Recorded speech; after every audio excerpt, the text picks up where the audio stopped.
Hey y'all, and welcome to Geek Freaks. I am Frank, and I'm by myself today. We have a pretty busy schedule with 4 days of recording, so we're gonna have the guys join in here and there whenever they can. But generally, it'll be kind of sporadic and stuff like that, just because it's like after work and there's a lot of E3 going on. So I'm excited to share with you guys. Day one of E3, we have the Ubisoft event and the Gearbox event. Those are the two we're gonna be focusing on. We'll mention Devious I's event a little bit because we're going to have them on the podcast in a couple days. They're going to be hanging out with us, talking about the cool games that they presented at E3. One in particular that I cannot wait to get my hands on. So we'll talk about them at the end. But let's first thank those amazing patrons over on Patreon. We are talking Sunny, Kevin, Marco, Scotty, and Fly Pirate. If you guys want to become an executive producer, go on over to our Patreon and join the club. You get free sticker for just $1 a month. You can get mugs, free giveaways. Matter of fact, we just interviewed Ty Abbott, the game developer, last week. He gave us free copies of his last game, so we just sent them to everyone that was a patron. So that's the kind of cool stuff that can happen over there. Anyways, let's get on over to E3 and discuss all the cool shit. All right, we are beginning with Ubisoft. Again, as part of our little rules that we have here, we do want to mention that the employees at Ubisoft have allegations against Ubisoft management and HR for sexual harassment and mismanagement. These have not been truly addressed yet. They've been kind of shuffling people around. Keep that in mind before you buy the games or anything like that. We have the full article about that on our website. Now, the first game that we're going to be talking about from Ubisoft was actually leaked by this little leaking company called Nintendo. The morning of E3, they announced early Mario and Rabbids Sparks of Hope. So this is going to be a sequel to the old Mario and Rabbids game that came out in 2017. It looks like we're with the same crew. They're adding a few little, like the Starro guys and stuff like that are in this one. Everybody seems to have ranged weapons. It's very bright. It's very beautiful. Now, here's the key with this game. This thing is like ramped up to 11 when you look at the graphics on it. My prediction is that this is the first Nintendo Switch Pro game. The way they have all these amazing colors and like extra particle effects and stuff like that, that really feels like something that they're going to be pushing like the HDR for. HDR on this game could really do a lot of good. 4K beauty. I think this game is going to be a Nintendo Switch Pro game. You can get your hands on Mario and Rabbids Sparks of Hope coming in 2022. All right, we're going to talk about the game that is making waves at E3 day one. I think this is probably the most exciting game at E3 I'm going to throw out there. That is Avatar Frontiers of Pandora. This follows the movie Avatars, the one with James Cameron. He has a minimum of 4 more movies on the way. It feels like 17 different movies coming, but he has 4 of them. The trailer that we got shows an open world, which is very popular with Ubisoft. They like to do those open world games, and it looks like that's what we have again, is another open world game. So let's look at the positives before we go too far. I right away, of course, I want to jump on the bandwagon of like, oh god, like I don't want any more Avatar stuff, but whatever. Ubisoft does a really good job with open worlds, and this is the world that would be fun to explore. We have the floating rocks, we have a lot of different plant life and animal life here, and we know that we can bond with a lot of that animal life. We see that our character will be able to ride one of the like pterodactyl animals. That's pretty cool. So there is a lot to love here, but I am going to stay cautious. I really don't want this to just feel like a shoehorned way of getting the Avatar name out there ahead of the 4 movies. I think James Cameron is going into the Avatar franchise much like the Lord of the Rings franchise. The problem is the Lord of the Rings franchise is based off of a beloved book series that had so much lore around it. Avatar has nothing except for whatever James Cameron says exists. And I don't trust him 100%, guys. He's not a terrible director, but I just don't trust him 100%. This game, we're definitely going to be using a bow and arrow. It shows us doing combat from the horse or from the back of the pterodactyl against humans. Likely we'll play just as the Na'vi, but we might play as the humans as well. It did show that they have a full arsenal. But we could assume that we'd be fighting against them. That just makes sense. It'll be coming in 2022 on PlayStation 5, Xbox Series X and S, PC, Stadia, and Luna. So everything. The Luna, by the way, guys, I know you haven't heard of that very much. That is Amazon's little streaming service they got over there, which apparently is doing okay. It's not doing great. It's doing okay. we got a whole new cinematic for Far Cry 6. This one shows the amazing Giancarlo Esposito playing the villain for Far Cry 6. We got a full scene where he's going into a boat full of the rebels and stuff like that, which I don't think they're actually rebels at this point in the game. And he basically does like classic Breaking Bad villain kind of stuff, right? It fits pretty well. We also found out that when you get Far Cry 6 Season Pass, that's going to include some gameplay that will let you play as the past villains for Far Cry, the past 3. So, which are very iconic villains. Vaz, the one from Far Cry 3, of course, is like everybody's favorite. I'm a big fan of the other two. So we got all that. Plus, it'll come with Far Cry 3 Blood Dragon. They did not say that was a reboot or a remaster, but I presume if they're going to be advertising Far Cry 3 Blood Dragon, it's going to be a remastered version. That also is a fan favorite. Everybody liked the 80s, like metal and punk and, vibe of that game, so that'd be really cool. Giancarlo Esposito will be a very good bad guy. We know that for sure. Far Cry always does really well with their villains, and they're toting it now. Far Cry actually stepped outside of their norm and announced that this game is political. They've always said, like, oh no, our games are not political, when they clearly are. And this one, they're just accepting it. They're like, yeah, we're being political in this one. So keep that in mind. I don't really know the story enough to say if I'm with the policies or not, but just keep that in mind when you play the game. It's kind of like when you're playing an Assassin's Creed game. Before you start, every Assassin's Creed has a message in the beginning saying that this game was developed by a diverse team, yada, yada, yada. So, because they do touch on Christianity and stuff like that, so people may be offended. I think Far Cry 6 might be stepping into that, where they're kind of be like, hey, guess what? These are just our beliefs. If you don't like it, that's okay. We'll have to see what they do. It's a big step for Ubisoft. And I think it's okay. I think it's okay to tell stories and stuff like that are political. It's just, be aware that as a purchaser, you might not be a fan. I think I will be, because it seems like it's the story I like, but we'll go on from there. Well, I'm sure we'll play it and we'll review it and we'll let you know. Next up, TMNT, Teenage Mutant Ninja Turtles, is joining Brawlhalla. Y'all, this is great.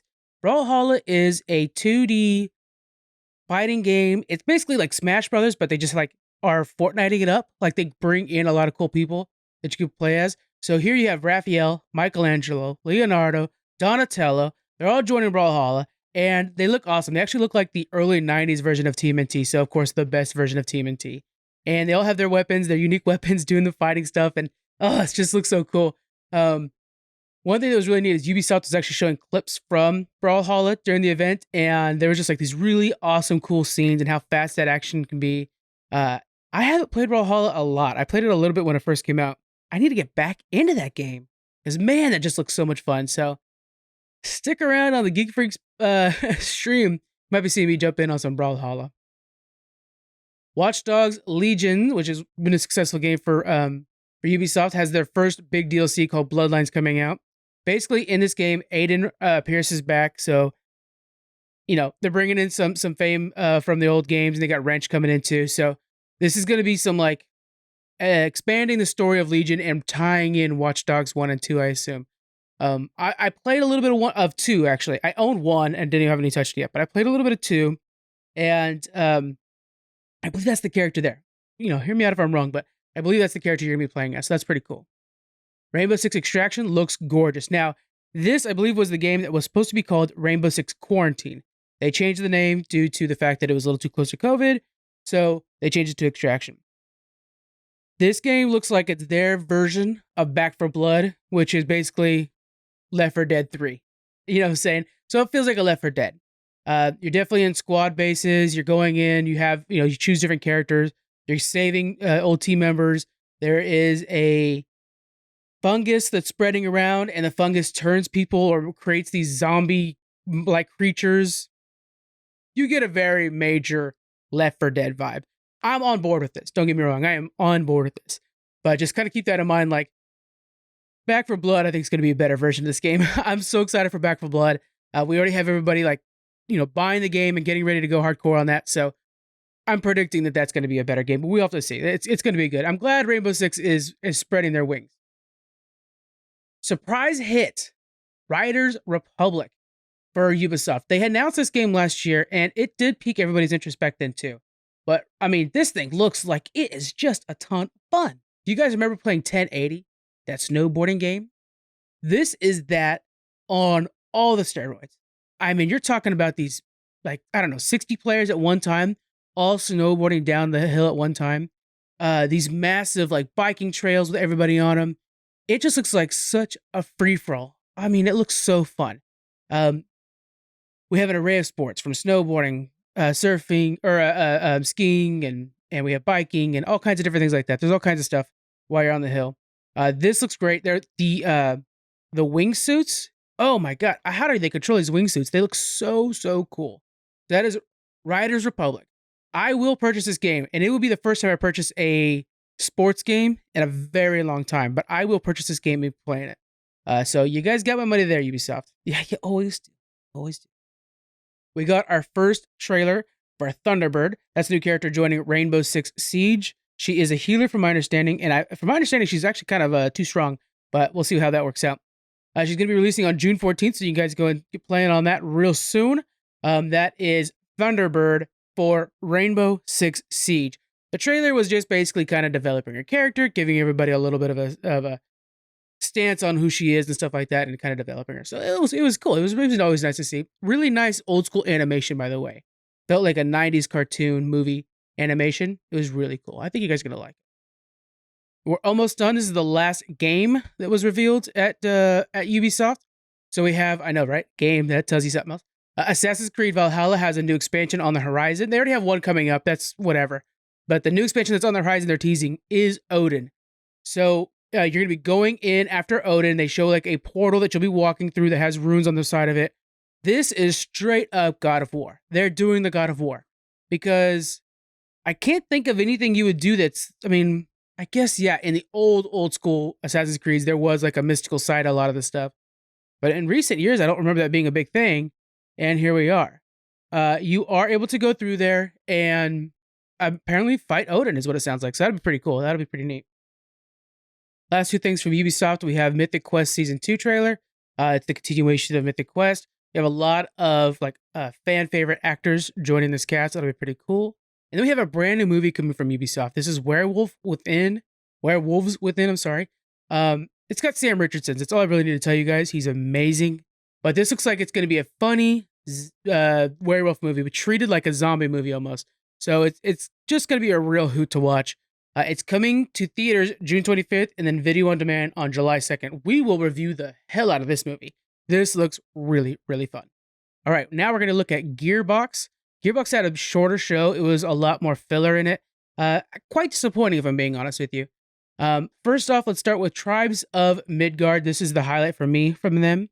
This is a up to 10 player co-op survival game where you're going around and you're building your fort. Think of Valhalla mixed with, Diablo like 3 with up to 10 players. I think that might be the best hybrid of it. Very bright, very beautiful, a lot of colors. The embrace of the Norse mythology in gaming lately has been exciting. As a guy who's always thought that it is kind of neat, I'm really down for this. We're seeing it with, of course, Assassin's Creed, something we just talked about, and of course, God of War, which I cannot wait for the sequel for that. So, it's always good. Next, we have Tiny Tina's Wonderland. Tiny Tina is from Borderlands. This is her own spin-off game. It's basically Borderlands in a fantasy world. It took me a bit to grasp that, but once you realize it, you're like, oh yeah, I'm on board. It is still a looter shooter, like they were saying in the trailer. And it looks pretty fun, but it's going to be arriving in 2022. I think this could be a whole new franchise for Gearbox. They really need to grasp some more. They basically have Borderlands. They lean on that like crazy. And they got Godfall that's not really taking off. So I think Tiny Tina's Wonderland might be a whole new franchise that they'll be building on. Speaking of Godfall, we have Godfall Fire and Darkness, the first big DLC coming to the game. This is going to be expanding the game quite a bit. You're going to have new battles, new bosses, and new abilities all added to the game. One huge highlight is it's going to be coming to the PS4 as well, originally just for the PS5. The reason they're doing this, a lot of games are starting to look into this, is because the PS5 was so hard to get a hold of that players are just not playing their game. They don't have a PS5. They can't do it. So now they're trying to find a way around it. We have little snippets of Homeworld 3. If you guys are Homeworld fans from, I think 2001 is when it first came out. They're working on the third game. They're also working on a remaster for the first two games so that you guys can kind of get caught up if you guys haven't played them yet. There's a lot of huge fans out there. The kind of the space-based battling game It should be it should be a lot of fun, especially on the better computers that we have today. I really think this game is going to serve well by the upgraded technology that we have around now. Lastly, out of Gearbox, we got Borderlands, the film. This is kind of a mess. Really, Gearbox could have just showed us a trailer and it would have been much more productive. But instead, it was the owner of Gearbox basically walking around talking to different people on set. It was such a mess, and it was like spread out throughout the entire live stream. It finished off with Kevin Hart, who's clearly not really wanting to do this. If you guys paid attention, the live stream, by the way, is on our website. You're watching, he's like hyped during the actual conversation, and then like when the conversation is done, he's like, shut the door to my trailer. Like he was just not wanting to do that part. Understandably, he's an actor, he's busy. I'm looking forward to this movie. I think it's actually going to be a really good movie. I think Borderlands lends itself to being a movie quite well, and I think it could be a good series. It was just presented poorly by Gearbox. I really think they kind of messed up on that. Lastly, I want to talk about Devious I. Devious I had their own stream. It was well attended and it was a lot of fun to watch. Devious I Entertainment has a lot of great games coming to you guys. One game in particular that I'm excited for that we're going to be talking about a lot in this upcoming week is Archaean. Okay, it's Archaean. It's tricky because it's Archean. I had to double check that. And it's like a classic RPG game. Think of like a Fable, but it's developed by a small team. So this is an indie developer. They got a lot of cool games coming up. They have horror games like Awoken. They're taking a already card-based game and they're actually making it digital so people can get their hands on it. They also do books and they do some movies and stuff like that. So we're gonna be talking to Devious I Entertainment about this Archaean game. We have a full write-up on them. They were actually our first indie spotlight of the week. So head to our website, check out Devious I Entertainment, and you guys are going to see a lot more of them coming up soon from us. So that's really cool. They're a pretty cool group. All right, guys, that's day 1 for E3. We got day 2, 3, and 4, and then we'll do like a recap. We might do day 4, a big recap of everything, pick our winners. From this day, the winner has to be the Avatar game out of Ubisoft. I'm not necessarily a fan of it, but watching it trend on the internet and watching everybody react to it, it's definitely the one that hit home. That's the one everybody's excited for. So, Avatar from Ubisoft, I'll try to stay open-minded for it. I'm not a big fan of Avatar necessarily. I was when the movie first came out, but we'll see how it goes. I trust that it's going to be a fun open-world game. Anyways, guys, that's just going to be a quick one for E3 day 1. I hope you guys enjoy, and I am excited to share with E3 with you guys. Every day it's out. We're going to have more of the guys come on for the other episodes, so it'll be a little bit more of a back and forth. We hope you guys have an excellent week and enjoy E3. Tomorrow is Microsoft and the day after is Nintendo. Those are the heavy hitters. All right, guys.